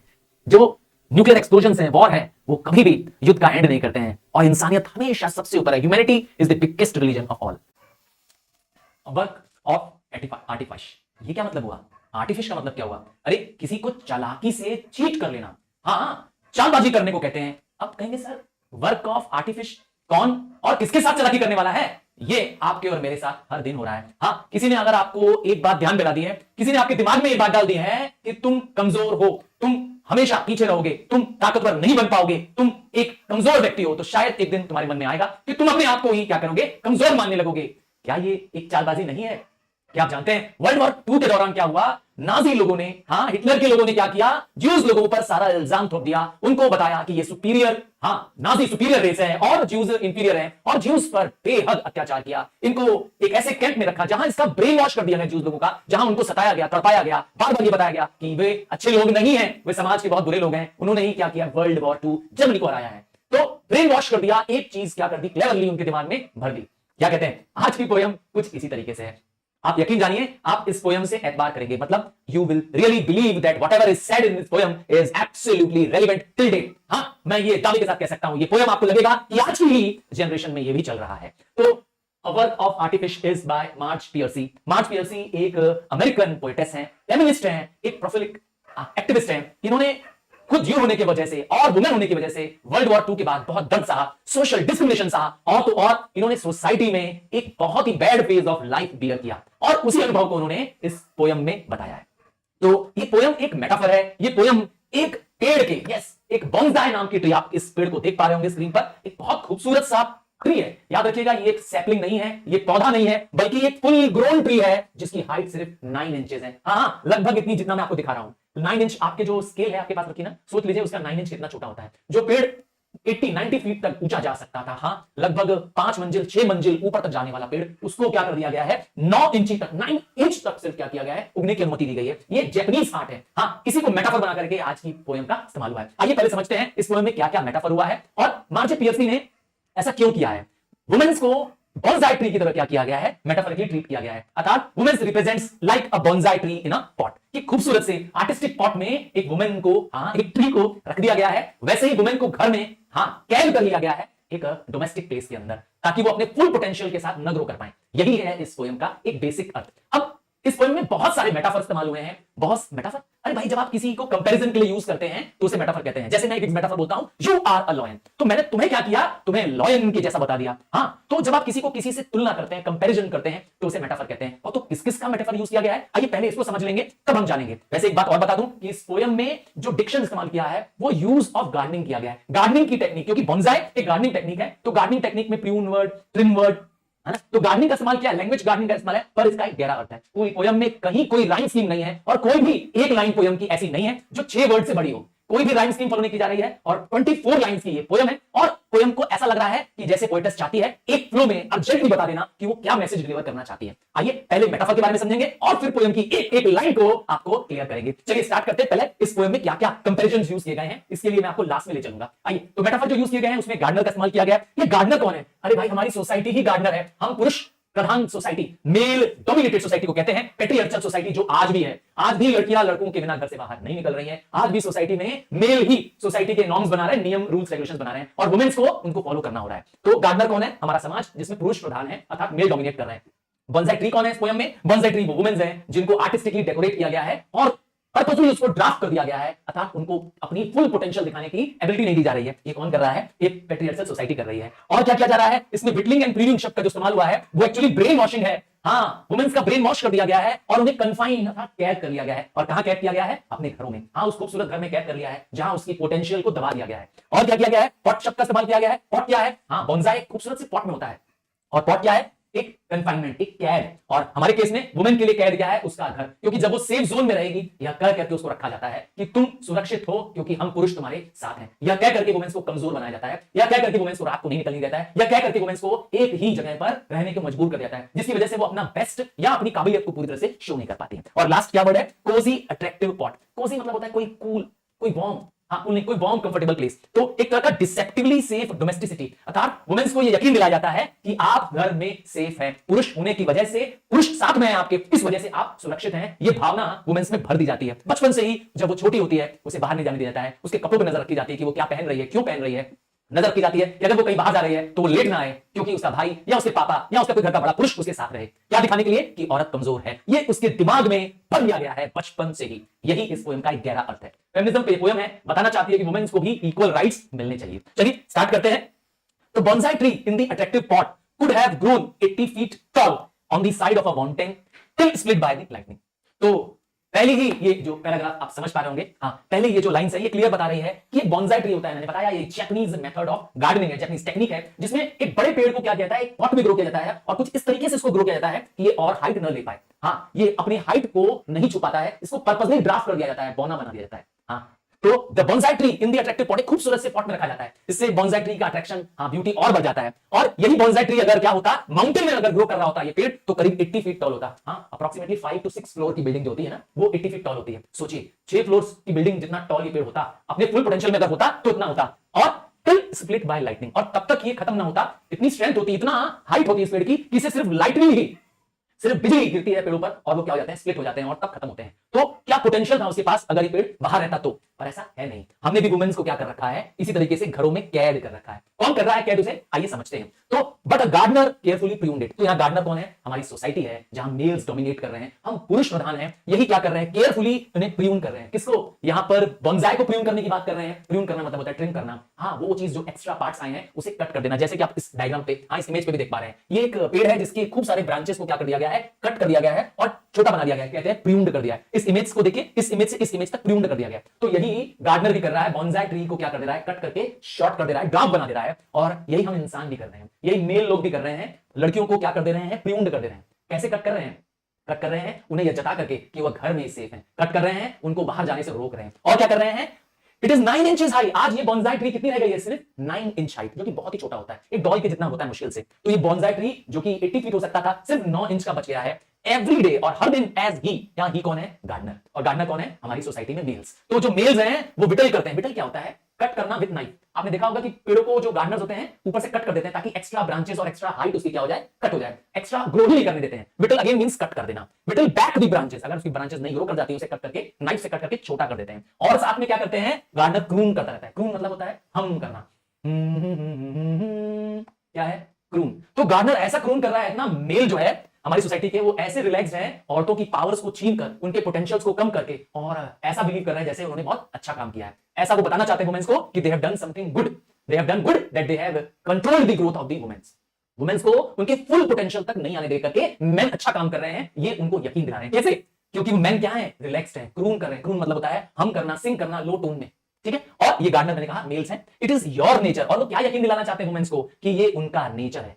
वो बार बार ये यकीन दिलाना चाहते हैं कि औरत हो तो कमजोर हो, लड़की हो तो डर के रहो। ये क्या कर रहे हैं? मेन वुमेन्स को ऐसा यकीन दिला रहे हैं। और क्या कर रहे हैं? कह रहे हैं वुमेन्स को, it is your nature to be small and cozy. यही बोन्साई को भी क्या किया जा रहा है? प्रून किया जा रहा है, कट कर दिया जा रहा है। हाँ, उसकी ग्रोथ को रोक दी जा रही है ताकि वो नई ब्रांचेस ना कर पाए, वो नई हाइट ना दे पाए। और कट करते करते उसको छोटा ही रहने दिया जा रहा है ताकि उसको याद आ जाए कि वो छोटा ही रहेगा। वो बॉन्साई ट्री छोटा ही रहेगा, कोजी रहेगा, एक वार्म एंड कंफर्ट जोन में रहेगा, पॉट में रहकर। और औरतों को यही याद दिलाया जाता है कि तुम घर में रहो, तुम सुंदर बनी रहो, मैं तुम्हें सुंदरता का सारा सामान दूंगा, पर तुम घर के अंदर रहो, तुम कमजोर हो, तुम डोमेस्टिक रहने वाली हो, तुम होमली रहने वाली प्राणी हो, घर के बाहर जाना तुम्हारे लिए सेफ नहीं है। ये दिमाग में भर दिया जाता है वुमेन्स के। और तो और उसे यह भी यकीन दिलाया जाता है कि तुम बहुत लकी हो, क्योंकि हम पुरुष तुम्हारी सेवा में हैं, हम पुरुष तुम्हारी रक्षा के लिए हैं। How lucky the little tree. और उस ट्री को, बॉन्साई ट्री को, मैंने कहा था बॉन्साई ट्री किसको रिप्रेजेंट कर रही है? वुमेन ऑफ द सोसाइटी को। तो वो वुमेन ऑफ द सोसाइटी को महसूस कराया जाता है कि वो बहुत लकी है, वो बहुत खुशनसीब है कि पुरुष हर समय उसके साया बन करके उसके साथ हैं, उसकी रक्षा में उसके साथ हैं। और बॉन्साई ट्री को क्या यकीन दिलाया जाता है कि उसके पास एक पॉट है जिसके अंदर वो ग्रो कर सकती है, उसके पास वो सारी सुख सुविधा है जो बॉन्साई ट्री को चाहिए।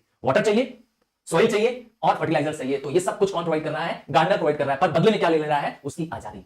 यही हो रहा है वुमेन्स के साथ। उसे हम घर दे रहे हैं, सुरक्षा का व्यवस्था दे रहे हैं, उसे यकीन दिला रहे हैं कि हम उसे फूडिंग, हाउसिंग सब देंगे, बट उसे क्या करना है? उसे कमजोर बन करके, डर करके घर के अंदर हर वक्त रहना है, समय के ही हिसाब से बाहर निकलना है। ये हमने क्या कर दिया है? वुमेन्स के अंदर एक भावना भर दिया है, एक मन में भर दिया है उसके कि वह हर वक्त हमारे अधीन रहे। आइए देखें, with living creatures one must begin very early. अर्थात जब हम किसी के मन में कोई फीलिंग भर देना चाहते हैं, किसी के साथ आर्टिफिश करना चाहते हैं, चालबाजी करना चाहते हैं, और स्पेशली किसी लिविंग के साथ करना चाहते हैं, तो आपको उसके बिगिनिंग से करना पड़ेगा। इमेजिन करिए कि एक डॉग है, ध्यान से सुनिएगा मेरी बात को, इससे रिलेवेंट है। एक डॉग है, आपने उसको सिखा दिया है handshake, handshake puppy, handshake puppy, handshake puppy, handshake. जानते हैं कुछ दिन बाद क्या हो जाएगा? ये जो छोटा डॉग आपके पास है, कुछ दिन बाद आपके साथ क्या करेगा? हैंडशेक बोलने पे आपके साथ हाथ मिलाने लगेगा, आपके हाथ पे अपना पाव रख देगा, अपना पैर रख देगा। क्या हुआ? आपने उसको ट्रेन कर दिया, उसको एक वर्ड दिमाग में बैठा दिया, बार बार बार बार बार बार बार बार कह करके। और यही हम वुमेन्स के साथ भी कर रहे हैं। ये पुरुष सोसाइटी के यही वुमेन्स के साथ कर रहे हैं। क्या कर रहे हैं? Begin very early to draft their growth. और बचपन से ही लड़कियों की ग्रोथ को छोटा कर दिया। ड्राफ्ट मतलब होता है टू लेसन दी हाइट, किसी को फुल पोटेंशियल तक ना आने देना। हम लोग बोनावर बोलते हैं ना, तो वैसे ही जैसे कि बॉन्साई ट्री है, उसको ग्रो करना ही मत दो। शुरुआत से ही क्या करो? जैसे ही नई पत्तियां निकले, नई डालियां निकले, उसको प्रून कर दो, ट्रिम कर दो। उगेगा ही नहीं, बड़ा हो ही नहीं पाएगा। वही हम गर्ल्स के साथ भी कर रहे हैं। पैदा होने के साथ ही उसके साथ खूब सारे बंधन लगा दिए जा रहे हैं, खूब सारे उसके साथ नियम कानून लगाए जा रहे हैं, जबकि बॉयज पर ये नियम नहीं लगते हैं हमारी सोसाइटी पे। और कुछ एग्जांपल है, जैसे द बाउंड फीट। हाँ, आपको एक चाइनीज कल्चर के बारे में बता दूं। बाउंड फीट में क्या होता है? जो चाइनीज लोग होते हैं ऐसा बिलीव करते हैं कि जो गर्ल्स हैं उनके पैर छोटे ही अच्छे हैं। ऐसा इनका एक ट्रेडिशनल बिलीफ है। देखिए, नॉर्मल पैर हमारे ऐसे होते हैं, हमारे जो नॉर्मल फीट होते हैं ऐसे होते हैं, पर चाइनीज गर्ल को देखो क्या कर दिया जाता है? उनकी फीट को ऐसे क्रिपल्ड कर दिया जाता है, मोड़ दिया जाता है, ताकि उनके पैर आगे ग्रो। ऐसा क्यों? ये उनका एक ट्रेडिशनल बिलीफ है कि girls with a small feet are beautiful. ऐसा एक क्या है? एक सिर्फ क्या है? एक उनका थॉट है, ऐसा सोच है। एस्थेटिक ब्यूटी आने के लिए गर्ल्स को क्या होने चाहिए? पैर छोटे होने चाहिए। और जब उनके पैर नॉर्मल साइज के होते हैं, उन्हें मार करके क्या कर दिया जाता है? उनकी उंगलियों को तोड़ दिया जाता है। सच कह रहा हूं, गर्ल्स की उंगलियों की, पैर की उंगलियों को मार करके तोड़ दिया जाता है। पेरेंट्स ही उसको तोड़ देते हैं और उसको बांध देते हैं एक बड़े से टाइट से क्लॉथ से। पैर की, फीट की उंगलियों को बांध कर, तोड़ कर बांध कर मोड़ देते हैं, ताकि वो फर्दर ग्रो ना हो सके और लड़कियां सुंदर दिखें और उसे अच्छा पति मिल जाए। देखिए कितनी जुल्म करने वाली, कितना अत्याचार करने वाली लड़कियों का ये प्रथा है। ये चाइनीज ट्रेडिशन है, द बाउंड फीट।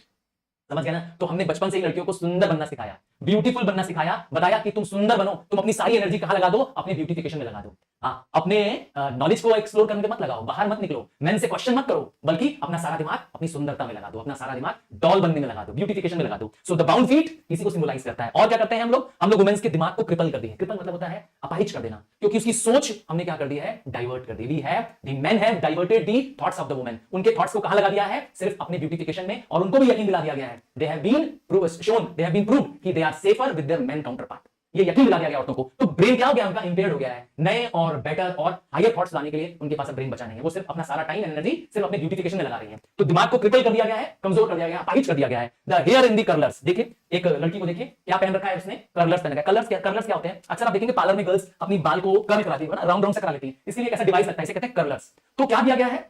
लड़कियों को कर्लर्स दे दिए गए हैं ताकि वो क्या करें? अपना टाइम एंड एनर्जी इन्हीं सब चीजों में स्पेंड करें। The hand you love to touch, the hand you love to touch. इस लाइन में जो पोएटेस हैं वो वार्निंग दे रही हैं किसको?